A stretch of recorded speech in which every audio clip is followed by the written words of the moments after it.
और सुनिए विकास, घर पे फ़ोन करके बोल दीजिए।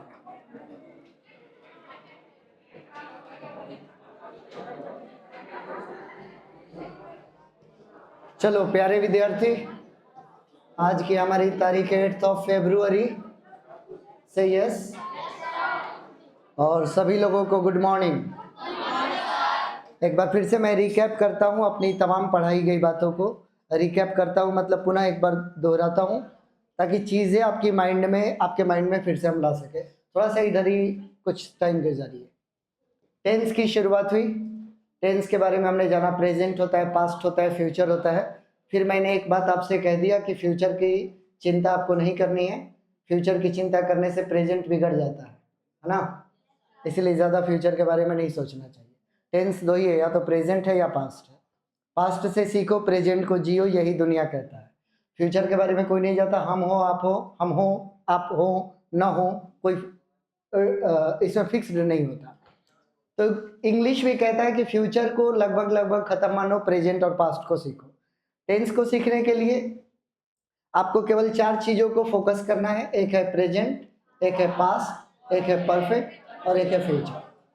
ये जो भी दिख अच्छा कंटिन्यूस, एग्जैक्टली ये 4 चीज़ें दिख रही है, ये चारों अलग अलग वर्ब होते हैं। इसमें V1 आता है, V5 आता है।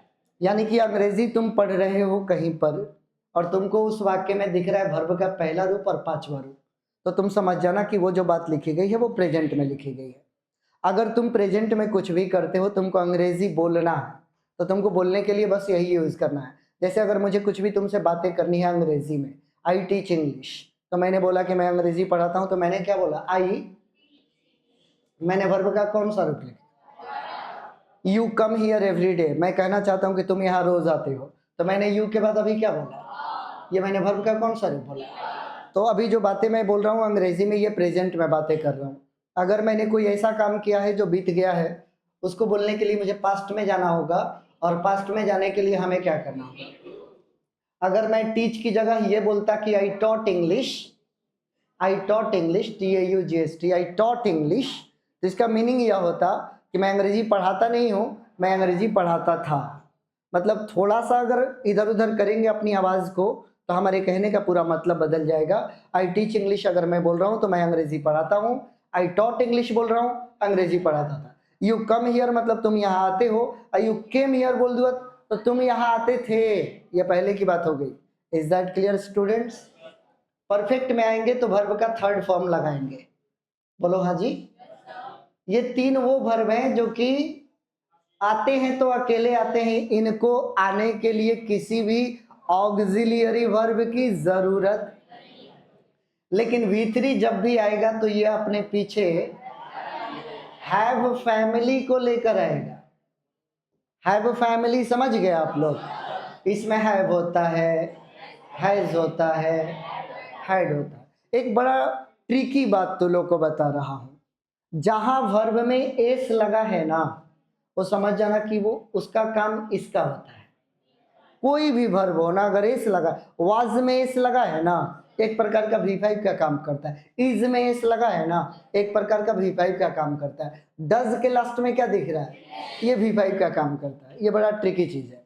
तो ये हैव जो है ना, ये V1 है, हैज जो है ये V5 है, और जो हैड दिख रहा है ये अकेले आए तो V2 है। हैड अगर अकेले आए तो, लेकिन यही हैड अपने पहले इसमें से किसी को लेकर आए तो फिर ये V3 है। लो, ये बात नहीं बुझाया तुम लोग को। देखो अभी यहां पर मैं लिख रहा हूं आई हैड अ बाथ। इस वाक्य में हैड दिख रहा है तुमको? हैड के पहले हैव फैमिली है क्या? तो ये जो हैड दिख रहा है ना, ये V2 है। बात समझ में आ रहा है? अब एक और देखो, I have had a bath. अब इस वाक्य में देखो कि यहां पर क्या लगा है, लेकिन ये हैड यहां पर अकेले, इसके ठीक पहले तुमको हैव दिख रहा है, तो ये जो हैड है ना, ये क्या बन गया? पक्का समझ गए क्या मेरी बात? कई बार क्या देखोगे ना कि V2 हो चाहे V3 हो, उसके लास्ट में ये लगा होता है। तो कब ये V2 है, कब ये V3 है, इसी पर पकड़ा जाता है। अगर मैं यहां पर लिख रहा हूं कि आई प्लेड क्रिकेट, अब बोलो प्ले में क्या लगा हुआ है, और यहां मैं लिख रहा हूं आई हैव प्लेड क्रिकेट, दोनों वाक्य में प्लेड है ना, लेकिन एक प्लेड V2 है और एक प्लेड V3 है। कौन सा प्लेड V2 है? आई प्लेड वाला V2 है और आई हैव प्लेड वाला V3 है। सिंपल सा फंडा है इसका, पकड़ लोगे कि नहीं पकड़? ये जो कम लिखा है ना, कम V1 भी और V3 भी है। आप लोग पढ़ोगे कम, केम, कॉम, तीसरा में कम आता है, तो ये V1 तब होगा जब ये अकेले आएगा। लेकिन अगर इसके पहले हैव फैमिली आ गया तो क्या बन जाएगा? जैसे कि आई कम हियर, राइट, और यहां मैंने लिख दिया आई हैव कम हियर। अब बताइए,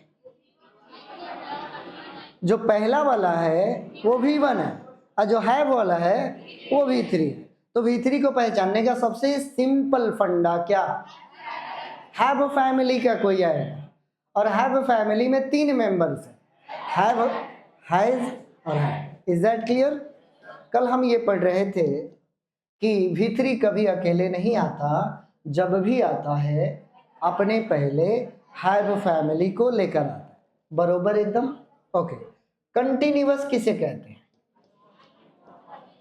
वर्ब के चौथे रूप को कंटिन्यूअस कहते हैं। सही यस? इसके बारे में हमने पढ़ा कि ये भी कभी अकेले नहीं आता है, ये अपने पहले लेकर आता है, बी फैमिली को लेकर आता है। और बी का मतलब होता है होना। जैसे मैं खुश हूं तो खुश होना, तो यहां पर बी लगेगा। अब बी में क्या होता है कि ये जो बी है ना, ये जब प्रेजेंट में आता है, बी जब प्रेजेंट में आता है तो बन जाता है इज, एम, आर। गौर से सुनिएगा, बी जब पास्ट में आता है तो ये बन जाता है वॉज, वर। बी जब V3 में आता है तो ये बन जाता है बीन। बी जब V4 में आता है तो ये बन जाता है बिंग। और यही बी जब V1 में आता है तो अपने आप को लिखवा देता है। ये सारे के सारे बी फैमिली के मेंबर्स हैं। हैव फैमिली में 3 ही लोग रहते हैं, लेकिन बी फैमिली में 3 इधर, 2 उधर और 3 उधर। कितने हो गए? 8 है ना जी। 5 को दिख रहा है तुमको? बी फैमिली में 8 लोग होते हैं, हैव फैमिली में 3 लोग होते हैं। अगर किसी भी अंग्रेजी में कहीं पर तुमने ये लिख रखा है, क्या लिख रखा है? ING, और ये कोई टेंस का काम कर रहा है, तो ये कहेगा ही कि तुम लगाओ, बी लगाओ, नहीं तो वाक्य गलत होगा किसी भी इंग्लिश में। लेकिन वही इंग्लिश जो बी ING लगाने से कोई वहां पर बन रहा है क्या? बाकी ING का और भी प्रयोग होता है। जैसे कल तुम लोगों ने उसने पूछा था कि sir barking dogs seldom bite, barking में भी तो ING लगा है, लेकिन वो एडजेक्टिव का काम कर रहा था। Is that clear? ओके। ये हमने कल इतनी सारी बातें तुम लोगों को बताई थी। फिर हमने कहा कि वर्ब के कुल मिलाकर कितने रूप होते हैं? 5 के हमने अलग अलग लिख दिए। क्या ये नाम जो याद कर लिया ना, पूरा टेंस में खुश रहेगा। अभी तक याद कर पाए कि नहीं? तुम 5 के नाम याद हो गए हैं। इनमें से 3 गो अकेले आने वाले कौन है? V1, V2, V5। हैव के साथ आने वाला कौन है? और बी के साथ आने वाला, इतना माइंड में रखना है। इसके बाद हमने टेंस के नाम के विषय में क्या बताया कि नाम में जितने शब्द हैं उतने ही लगते हैं। यह मैंने तुम लोग को बताया। प्रेजेंट के नाम में एक ही शब्द है प्रेजेंट, तो इसमें एक ही वर्ब लगेगा। प्रेजेंट कंटिन्यूअस में कितने वर्ब? प्रेजेंट परफेक्ट कंटिन्यूअस में कितने? बस नाम में जितने शब्द उतने वर्ब। इसके बाद हमने कुछ एग्जांपल्स आप लोगों को दिए। उसके बाद हमने शुरू कर दिया आप लोगों को यूज ऑफ टेंस में सबसे पहले मैंने आपको सिखाना शुरू किया। यानी कि बिहार बोर्ड आपसे ABCD देकर ऑप्शन पूछता है। ये बात मैंने बताया था आप लोगों को। ABCD में क्या करता है कि कहीं V1 लिख देगा, कहीं V2 लिख देगा, कहीं V3 लिख देगा, कहीं। तो अभी हम आपको सिखाते हैं कि वो कौन कौन से वाक्य है जिसमें कि लगता है V1 और V1 कहाँ लगता है और V5 कहाँ लगता है, इसके लिए मैंने 2 लिस्ट दिया, याद हो गया है। I, we, you, they plural, V1 he, she, it, name singular, V5 universal truth, जो बात दुनिया में सत्य हो, सूरज पूरब में उगता है, यह बात सत्य है, यूनिवर्सल ट्रूथ। यहाँ पर V1 V5 लगेगा, हाँ कहो। हैबिचुअल फैक्ट, जो हमारी आदत है, हमारी आदत क्या है, जैसे मैं प्रतिदिन सुबह 5:30 बजे उठता हूँ, तो ये मेरी उठने की क्या है, यहाँ पर लगेगा V1 V5। कंडीशनल क्लॉज, जहाँ पे शर्त रखा जाए, यदि तुम यहाँ आओगे तो मैं तुम्हारी मदद करूंगा, मैं मदद करूंगा, लेकिन तुमको यहाँ आना होगा, ये मेरा कंडीशन है। कंडीशन में हमेशा लगाना होगा V1 और V5। प्री डिसाइडेड प्रोग्राम, काम होगा बाद में, तय होगा पहले। बिहार के मुख्यमंत्री कल डुमरांव में आएंगे कल, लेकिन पहले से सब कुछ क्या है, तो यहाँ लगेगा V1 या प्रोवर्ब्स, कोई भी कहावत है, नाच न जाने आंगन टेढ़ा, लगेगा V1 V5। कोई भी कहावत है, भौंकने वाले कुत्ते काटते नहीं है, लगेगा V1 V5। Is that clear. ये हमने आपको कल पढ़ाया था। अब आगे नहीं सीरियलवा दिखाता है तो पहले वाला एक बार डिडिंग डिडिंग करके सब दिखाए, तो मैं डिडिंग डिडिंग तो नहीं करवा पा रहा था, बाकी सारा चीज मैंने दिखा दिया। अब आगे पढ़ना है, आगे क्या पढ़ना है, गौर से सुनना। हम पढ़ रहे हैं प्रेजेंट, कहो हाँ, और प्रेजेंट में लग रहा है क्या क्या, लेकिन आपको हम बताना चाहेंगे कि प्रेजेंट में कुछ ऐसा भी वर्ब होगा, जहाँ कुछ ऐसा भी वाक्य होगा जहाँ पर कोई वर्ब ही नहीं होगा। प्रेजेंट में कुछ ऐसा भी वाक्य होगा जिसमें कोई वर्ब नहीं होगा, और बिना वर्ब का वाक्य होता ही नहीं है। दुनिया का कोई भी सेंटेंस बिना वर्ब का हो ही नहीं सकता, वर्ब होगा तो ही वाक्य, नहीं तो वाक्य नहीं है, राइट। तो जब कोई वर्ब नहीं होगा तो वहां पर ये आ जाता है, और बी को प्रेजेंट में ले आने पर ये बदल जाता है, जो कि अभी अभी मैं बता रहा था।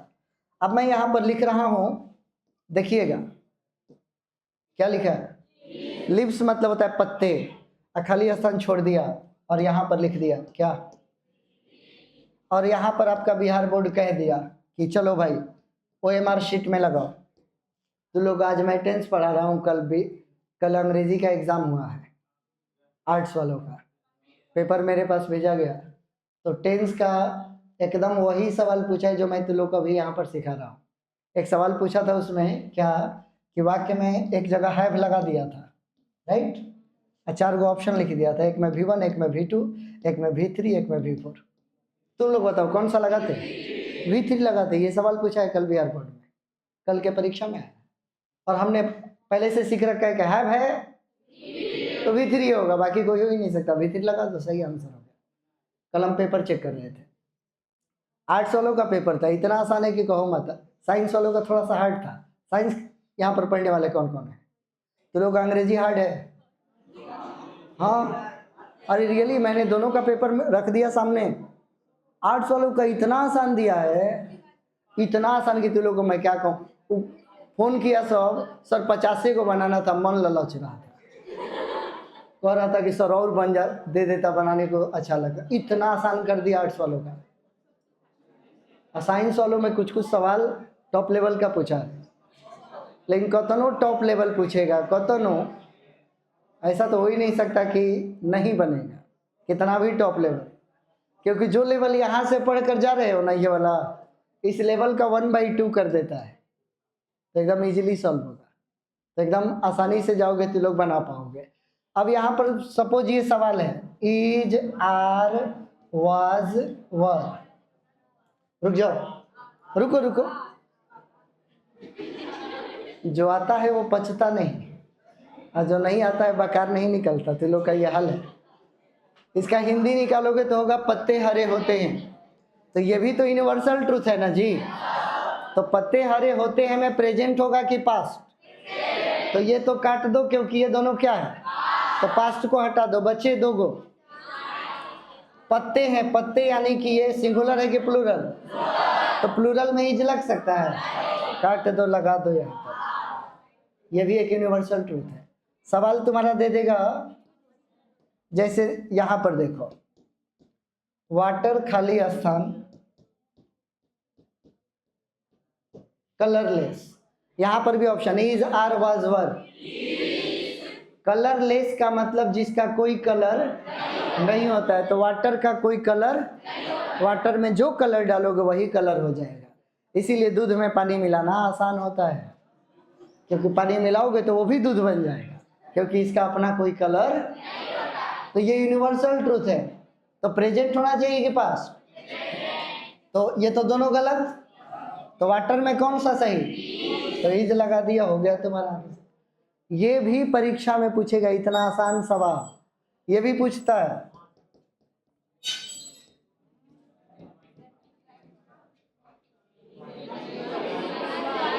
बोलो, ये सवाल भी आता है, नोट लिखा जाए। हाँ जी, कल जहां पर खत्म हुआ था उसके आगे नोट। रेडी? जब प्रेजेंट में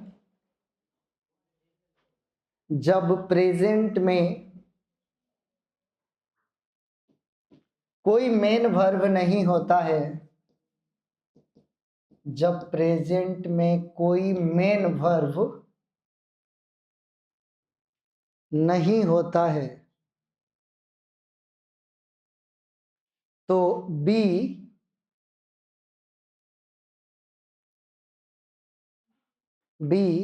को इज एम आर में बदलकर, बी को इज एम आर में बदलकर प्रेजेंट में लिखते हैं। बी को इज एम आर में बदलकर प्रेजेंट में लिखते हैं।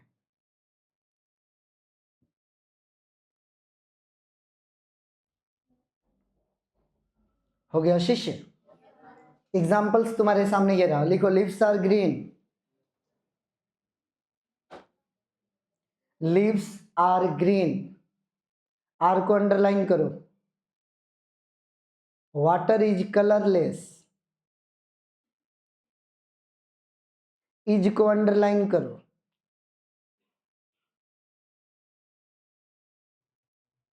मिल्क इज व्हाइट, इज को अंडरलाइन करो। The earth is round, the earth is round.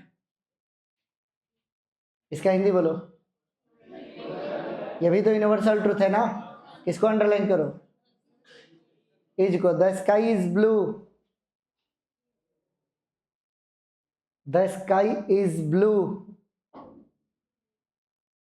Blood is red, blood is red. Is को अंडरलाइन करो, बोलो जल्दी, हाँ ना। एक और लिखो, मैन इज मॉर्टल, मैन इज मॉर्टल। मॉर्टल का मतलब मरणशील का मतलब जिसको एक दिन मर जाना, तो मनुष्य को एक दिन। चलो इज को अंडरलाइन करो। सारे वर्ब अंडरलाइन कर लिए? चलो अगला नोट लिखो।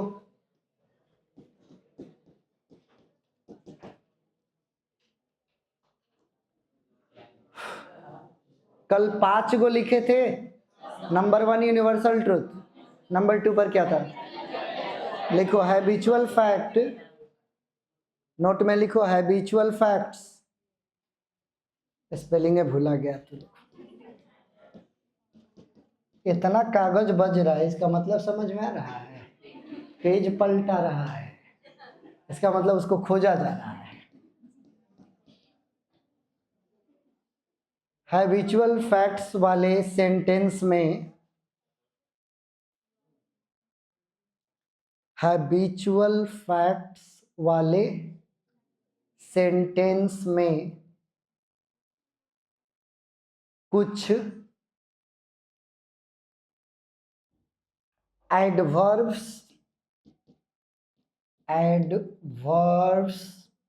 ऑफ फ्रीक्वेंसी कुछ एडवर्ब्स ऑफ फ्रीक्वेंसी। किसको किसको याद आ रहा है कि एडवर्ब्स ऑफ फ्रीक्वेंसी कुछ दिन पहले मैंने पढ़ाया है पार्ट्स ऑफ स्पीच में? हाँ, कुछ एडवर्ब्स ऑफ फ्रीक्वेंसी जरूर लगता है, जरूर लगता है, जरूर नहीं, जरूर लगता है। हाँ, बुझाएंगे बुझाएंगे। अब मैं कुछ एडवर्ब्स ऑफ फ्रीक्वेंसी बोल रहा हूं, कॉमा दे देकर लिखो सब लोग, हिंदी के साथ लिखना। रेडी हो गए? चलो लिखो पहला, ऑलवेज।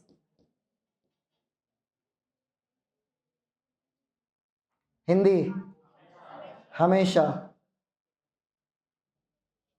दूसरा लिखो, ऑफेन या फ्रीक्वेंटली। ऑफेन या फ्रीक्वेंटली।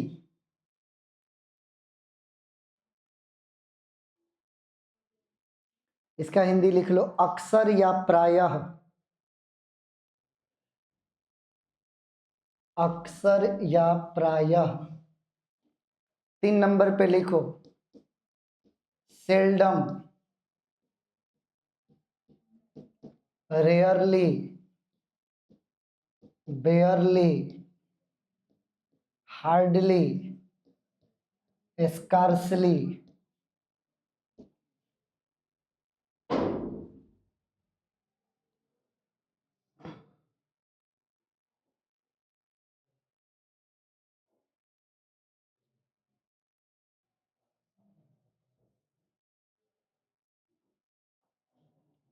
कितने हैं जी इसमें? पांचों का हिंदी एक साथ लिखो।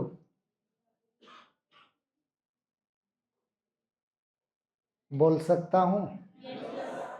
लिखोगे कभी कभार, कभी कभार। हाँ, ये स्कार्सली लिखे हैं, SCARCELY। कभी कभार या नहीं के बराबर। लिखो लिखो, या नहीं के बराबर, नहीं के बराबर। 4 नंबर पे लिखो, नॉर्मली, जेनेरली, हैबिचुअली।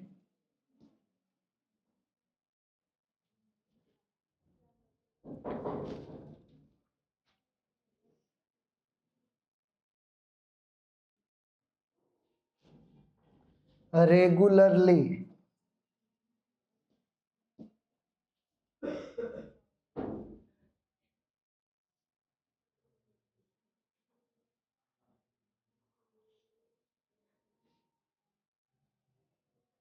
चारों का हिंदी एक साथ लिखो। बोल सकता हूं? सामान्यतः,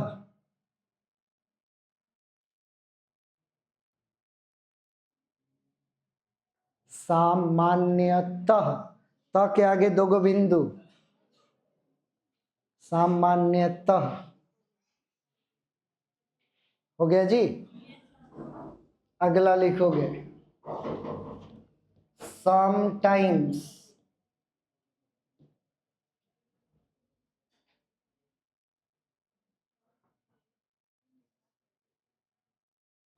हिंदी कभी कभी,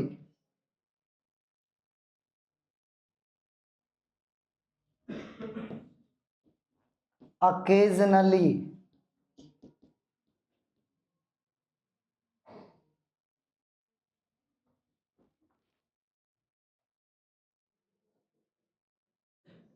हिंदी कभी कभी। दोनों का सेम होगा। अगला जो लिख रहा हूं मुझे लग रहा है तू लोग को आता होगा, नेवर, कभी नहीं। Very good. और एक और लिख रहा हूं जो कुछ लोगों को आता होगा। हो गया, हमेशा। क्या होगा जी एवर मतलब? अरे उसका मतलब कभी नहीं, तो इसमें से नहीं हटा दो तो लिखो कभी। जैसे नहीं बोलता क्या तुम कभी झूठ बोलते हो, क्या तुम कभी यहाँ आते हो? मेरी ओर ताको सब लोग, सिखा दूं क्या क्यों लिख रहा है। ये जो हैबिट वाला बात होता है ना हमारे लाइफ में, तो हैबिट वाले में इन सब का यूज होता है। तो अगर तुम्हारे बोर्ड में परीक्षा में बैठे हो और तुमको ये सब दिख जाए तो अपने दिमाग से कहना कि चलो ABCD में ढूंढो इसको, और जहां दिख जाए वही सही उत्तर है। क्या समझा? फिर से बोलो। अगर इसमें से कोई दिख गया तुमको तो 90% श्योर हो जाना ये लगेगा, और जो 5% है वो आगे के टेंस में बताएंगे।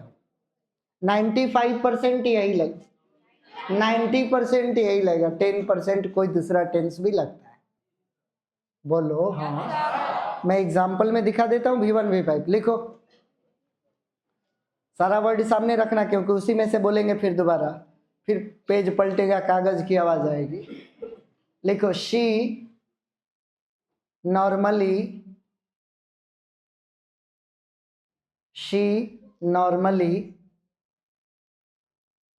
comes here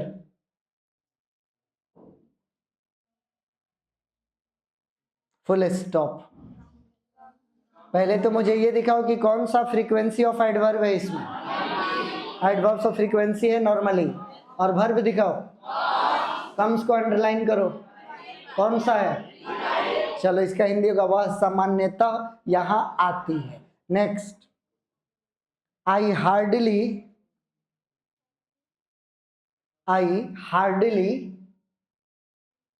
meet MEET, I hardly meet your brother.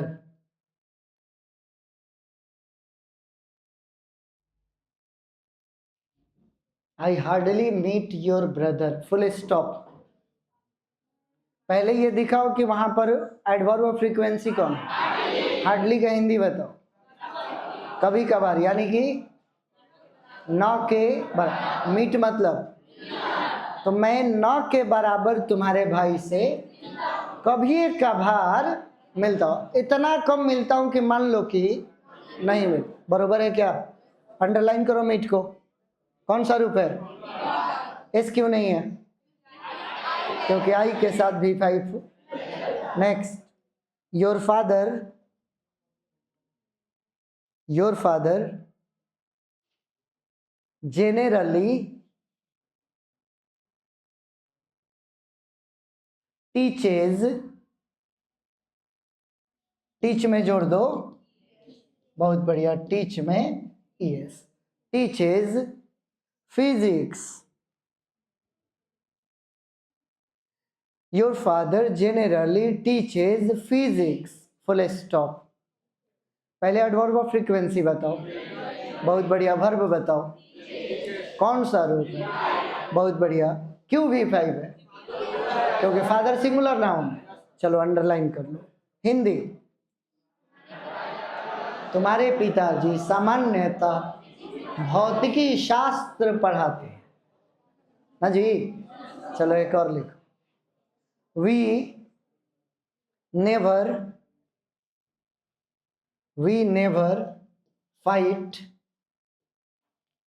Fight तो लिखने आ जाना चाहिए। We never fight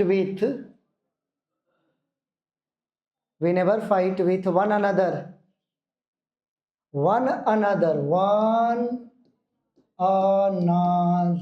full stop. One another का मतलब पहले बताओ। एक दूसरे से। Very good. कौन सा एडवर्ब ऑफ फ्रीक्वेंसी है? नेवर। वर्ब कौन है? फाइट कौन सा रूप है? ये हटाओ चिल्ला। बॉडी लैंग्वेज बढ़िया रखो। मैं ताकू तो मेरे को लगे कि 12वीं का छात्र बैठा है। अब ऐसा फील करा दो कि नर्सरी वाले हैं इधर। हाँ, नर्सरी क्लास में जाओगे ना तो कौन हेत्री मारा है। ये लोग का एक अलग ट्रेंड चलता है। ये लोग को छूट भी होता है ना नर्सरी प्रेप में। अब स्कूल से कंप्लेंट आता है मेरा वाला का कि हमेशा पीछे में मुड़ा रहता है। बोर्ड उधर है और पीछे मुड़ा रहता है। मैं कभी कभी पूछता हूँ, यार तुम लोगों के पास तुम क्या बात करते हो? तो बोलता है कि हाँ, पीछे मुड़ते हैं बात करने के लिए। बोलते कौन सी बात तुम लोगों के पास होगी? मतलब इस उम्र में कौन सा ऐसी बात है जो दुख सुख है जो तुम एक दूसरे से शेयर कर सकते हो? उम्र बढ़ने पर तो शेयर होता है, लेकिन छोटकों के पास है अपनी दुनिया की बातचीत है। चलो लिखो, ए शनि और रवि, फाइट को अंडरलाइन किया गया है। इधर से कोई लड़का हिंदी बताओ तो इसका। हम लोग कभी एक दूसरे से थोड़ा सा एक काम करते हैं, मेरा मन कर रहा है पता ना क्यों कि टेंस से हटकर पार्ट्स ऑफ स्पीच पढ़े हो ना। ऐसा कौन लड़का या लड़की बैठा है जो कि अभी इस वाक्य में एक एक वर्ड का बता दे कि कौन क्या है? कौन क्या है पूरा बता सकते हो? चलो बताओ तो, सुनने दो। इतना नहीं बोलना, खाली प्रोनाउन बोल लो चलेगा। एडवर्ब बोलो। हाँ, वाइट वर्ब। हाँ, वन अनदर रेसिप्रोकल प्रोनाउन।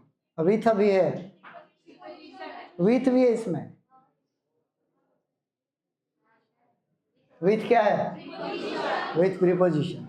वैसे बहुत बढ़िया, खुशी इस बात की कि तुमने प्रोनाउन के साथ ये भी बताया कि ये कौन सा प्रोनाउन है। वन अनदर तो बहुत लोगों को याद ही नहीं होगा। तो बताओ कि रेसिप्रोकल प्रोनाउन कितने होते हैं अंग्रेजी में?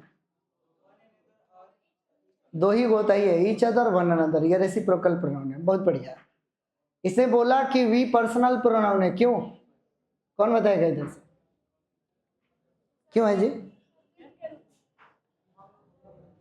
जो व्यक्ति का सूचक होता है, 7 गो सब्जेक्ट और 7 गो ऑब्जेक्ट, कुल मिलाकर 14 ऐसे होते हैं जो कि पर्सनल अब जो नहीं पढ़ा है भकुआ रहा है, इसीलिए अब आगे बढ़ो। हाँ कि ये क्या चलने लगा, अभी टेंस चल रहा था, लेकिन बीच बीच में पुरानी पढ़ाई भी रिपीट करनी चाहिए। चलो नेक्स्ट, नेक्स्ट लिखो। क्या लिखोगे? लिखो my brother often, my brother often. अब ऑफन का भी स्पेलिंग फिर अभी बोर्ड पे ताक रहा है लोग, केने ऑफन दिख जाए। अभी तो ऑफन लिखवाए हैं यार, गजनी फिर से फिल्म बन जाएगा अगर डायरेक्टर इस क्लासरूम में बैठ जाए। वो 15 मिनट में बोल रहा था, हमारे यहाँ 15 सेकेंड की व्यवस्था है। My brother often visit, VISIT। मैं विजिट ही बोलूं कि कुछ और करूं? हाँ जी, विजिट गलत हो जाएगा। विजिट्स बनारस, बी कैपिटल करो, नाम है ना Banaras, full stop. Frequency adverb दिखाओ, ऑफ एन वर्ब दिखाओ। विजिट को अंडरलाइन करो, कौन सा है? मेरा भाई अक्सर बनारस की यात्रा करता है, इसका हिंदी होगा। लास्ट एक और लिखो इसमें, लास्ट है इसका। थोड़ा देखिए लिस्ट में तो कौन सा लिखवाने लायक है, लिस्ट में जो बनवाए हैं। हाँ लिखिए, दे अकेजनली, दे अकेजनली। देख लो अकेजनली तुम्हारे कॉपी में है, देख लो देख लो। ये भाई दिखाओ लोग, हाँ हाँ देखो देखो, इरा देखना भी है लेकिन मेहनत नहीं लगना चाहिए, सामने एकदम दिखना चाहिए। दे occasionally attend, they occasionally attend any party, they occasionally attend any party, full stop। Verb दिखाओ, अटेंड को अंडरलाइन करो, कौन सा रूप है? बहुत बढ़िया। हिंदी, वे लोग कभी कभी कोई पार्टी अटेंड करते हैं। नोट लिखो अगला, जरा पांचों में चलो। पहला था यूनिवर्सल, दूसरा था हैबिचुअल, तीसरा क्या था? लिखो, कंडीशनल सेंटेंस में हाँ जी, नोट है, नोट है, लिखो। कह रहे हैं लोग कि सर कंडीशनल तनी लिख दीजिए, मन में बोल रहा है लोग। कंडीशनल, कंडीशनल सेंटेंस में कुछ कंजंक्शंस का प्रयोग, कुछ कंजंक्शंस, कंजंक्शंस का प्रयोग अवश्य होता है।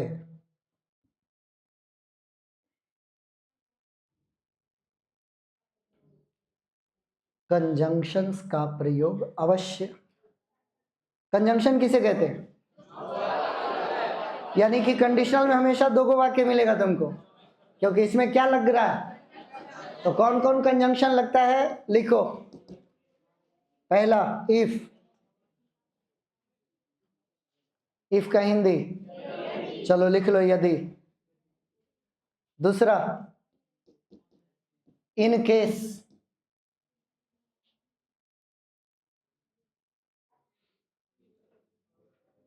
इसका भी हिंदी होता है यदि। कल के परीक्षा में यह आया है, ये इन केस वाला आया है। पेपर मोबाइल में है, ऑफिस में दिखा देते लोग, एकदम इन केस लगाया है। इन केस के आगे खाली स्थान छोड़ा है। जो भी लड़का ये पढ़ा है कि ये कंडीशन है, तो डायरेक्ट कौन सा वर्ब लगाएगा? V1 या V5। जो पढ़ा है एकदम आराम से लगा लेगा। एक सवाल ये आया है। चलो 3 नंबर, अनलेस, अनलेस, इसका हिंदी यदि नहीं, इसका हिंदी लिखो यदि नहीं। गौर करना, इसमें नहीं आ गया, मतलब कि अनलेस में नॉट छुपा रहता है। जहां अनलेस लिखा गया वहां अब नॉट नहीं लिखाएगा। एक गणितीय समीकरण, अनलेस बराबर इफ प्लस नॉट। नहीं बुझाया? अनलेस में दो चीज छिपा है, इफ यदि, नॉट नहीं, यदि नहीं, बरोबर कॉमा देकर आगे लिखो। प्रोवाइडेड, प्रोवाइडेड, हिंदी बशर्ते की, बशर्ते, बशर्ते की। अगला लिखो प्रोवाइडेड दैट, अगला में दैट लगा दो, प्रोवाइडेड दैट, लगा लिया दैट। इसका भी हिंदी होगा बशर्ते की, बशर्ते की। अगला लिखोगे ऑन कंडीशन दैट,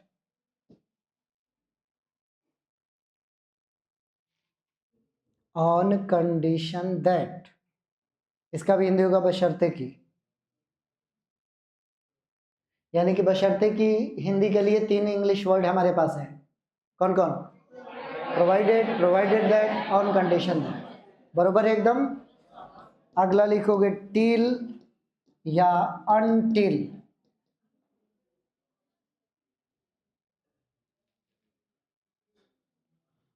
कितनी बार सीखा है कि 2 वर्ड जब मिलता है तो डबल से सिंगल हो जाता है।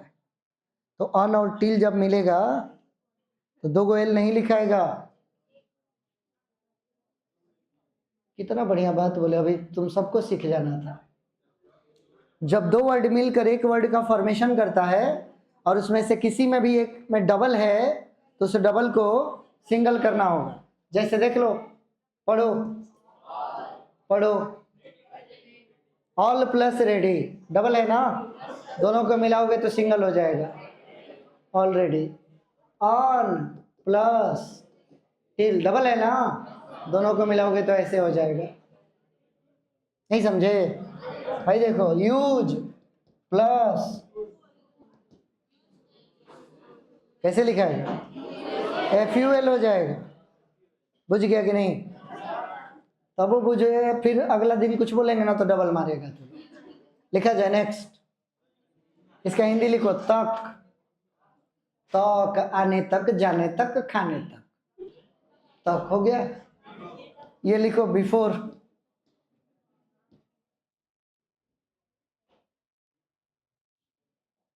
हाँ जी, जैसे इसे पढ़ा रहे वैसे वैसे याद आ रहा है। एक सवाल इसका आया है, यानी कि अभी जितना पढ़ाए तू लोग को, इसमें से 3 नंबर का सवाल आया है बोर्ड में। एक इन केस आया है, एक बिफोर आया है, और एक अभी कुछ और बताया, एक है बोला है। 3 प्रश्न पूछा। सोचो कि मुश्किल से टेंस पढ़ते हुए तू लोग को 2 घंटा पढ़ाए तू लोग, दिन कहाँ पढ़ा, 24 घंटा इजे रहते हो। 2 घंटे क्लास चला होगा मुश्किल से, और 3 दिन में 2 ही घंटे का क्लास चला होगा, बाकी तो लिखने में भी तो टाइम बर्बाद होता है। बोलो हाँ कि नहीं? इसमें 2 घंटे के क्लास में 3 नंबर आ गया, और ये बोर्ड में पूछा है। सोच लो कितना आसान है अंग्रेजी और हिंदी में स्कोर करना। इसीलिए मैं लड़कों को सबको समझा कर भेजा था मैंने कि बच्चा जो हम पीडीएफ दे रहे हैं खाली यही पढ़ लो। लास्ट में एक पीडीएफ बनाए थे, शायद तुम लोग को पता है, नहीं पता? मेरा पीडीएफ खोल कर देखना, सारा लॉन्ग क्वेश्चन शॉर्ट क्वेश्चन सब उसमें मौजूद था। अब सब खाना सरिया के दिया गया था, खाली खाना था। अब वो कहो कि सर घोटवाने वाला मशीन दिखिए, तब तो बात अलग है ना भाई। शॉर्ट क्वेश्चन भी आया है यार, 10 नंबर का शॉर्ट क्वेश्चन पूरा का पूरा उसी में। और एक ही पीडीएफ से साइंस का भी आया है, कॉमर्स का भी आया, आर्ट्स का भी आया, तो अलग अलग नहीं बनाया था मैंने, सबके लिए एक ही बनाया था। सारा शॉर्ट क्वेश्चन, सारा ऑब्जेक्टिव, सब कुछ उसमें रखा था, खाली पढ़कर निकल। यहाँ तक कि समझ जाओ कि एक ऐसा भी सेंटेंस आया है, जो सेंटेंस में हम परीक्षा लिए थे कुछ दिन पहले, तू लोग का पता नहीं है। कुछ दिन पहले मैं सेकेंड ईयर की विदाई किए गए विद्यार्थियों को फिर से बुलाया था, और एक पेपर दिया मैंने 100 नंबर का।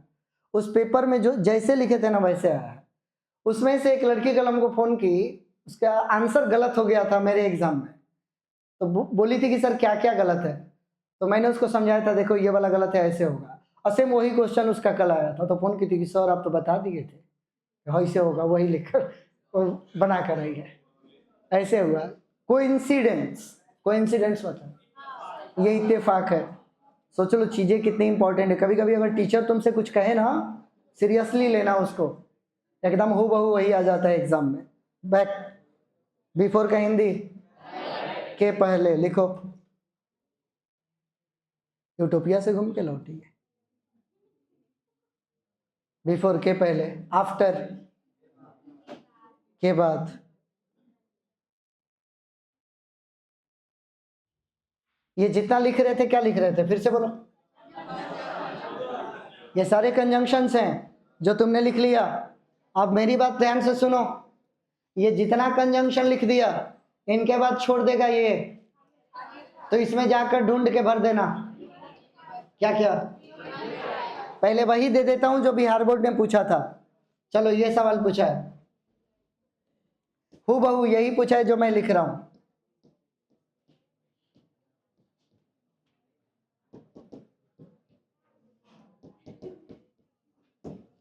उतारिए क्वेश्चन।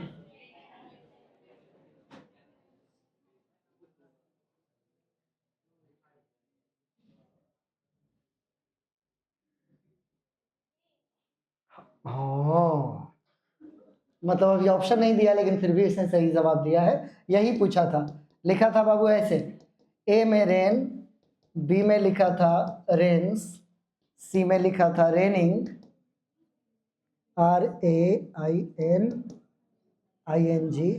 और डी में लिखा था हैज, और रेन में ईडी लगाकर थर्ड फॉर्म बना दिया था। अब बताइए इसमें से सही जवाब, ये वाला सही हो गया। क्यों?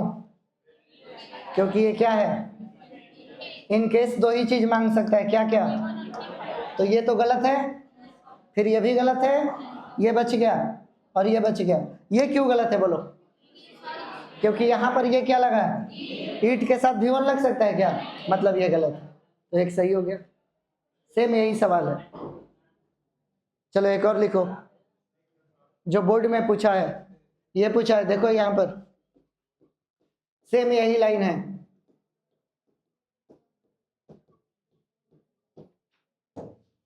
लिखो,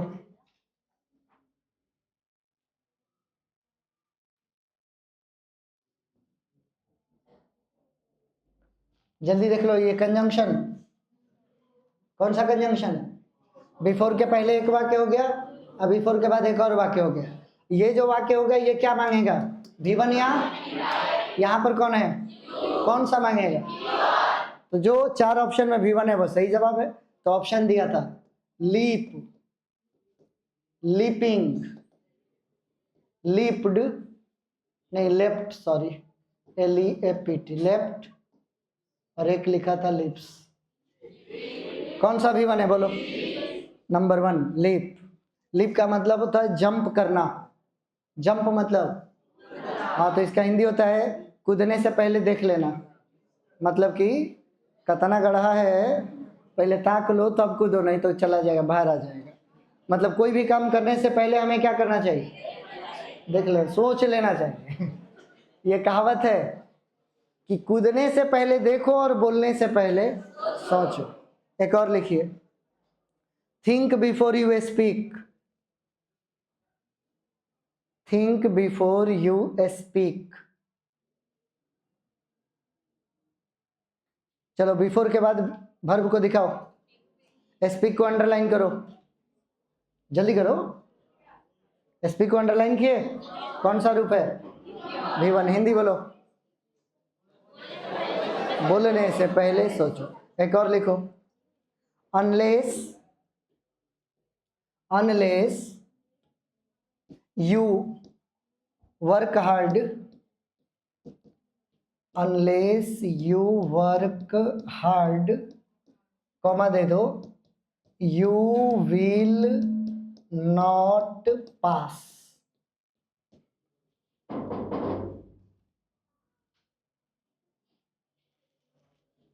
चलो अनलेस के बाद वाला में चेक करो, उधर नहीं चेक करना है, अनलेस के बाद वाला में क्या है? इसका हिंदी देखो इधर, यदि तुम हार्ड वर्क नहीं करोगे। नहीं कहां से आ गया? इसमें नहीं है, यदि तुम हार्ड वर्क नहीं करोगे तो तुम पास नहीं करोगे। चलो एक और लिखो, I shall wait here, I shall wait इंतजार, wait here till, till the rain, till the rain stops, till the rain stops, full stop. Underline कर लो, टिल के बाद वाला स्टॉप्स अंडरलाइन करो। स्टॉप में क्या लगा है? कौन सा रूप हो गया? इसका हिंदी होगा मैं यहाँ वेट करूंगा।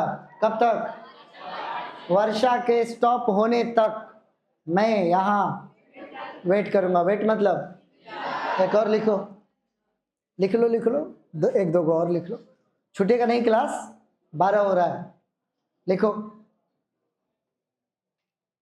भुलवा दिया यार, लिखो लिखो करा के, वो सीक्वेंस बना रहता है, तुरंत तुरंत निकल रहा था। हाँ लिखो, I am ready to, I am ready to help you. इतना दूर का हिंदी बोलो, वाक्य नहीं है अभी पूरा।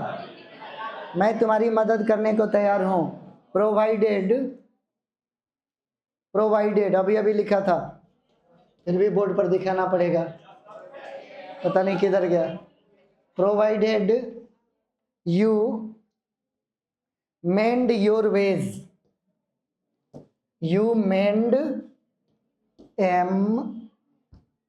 MEND, mend your ways. चलो प्रोवाइडेड के बाद अंडरलाइन करो, मेंड कौन सा रूप है? V1 क्यों है बताओ? क्योंकि यू लगा हुआ है। मैं तुम्हारी मदद करने को तैयार हूं, बशर्ते कि तुम अपने वेज को यानी कि आदतों को मेंड कर लो। मेंड करना मतलब सुधारना। Thank you, bye bye, see you tomorrow.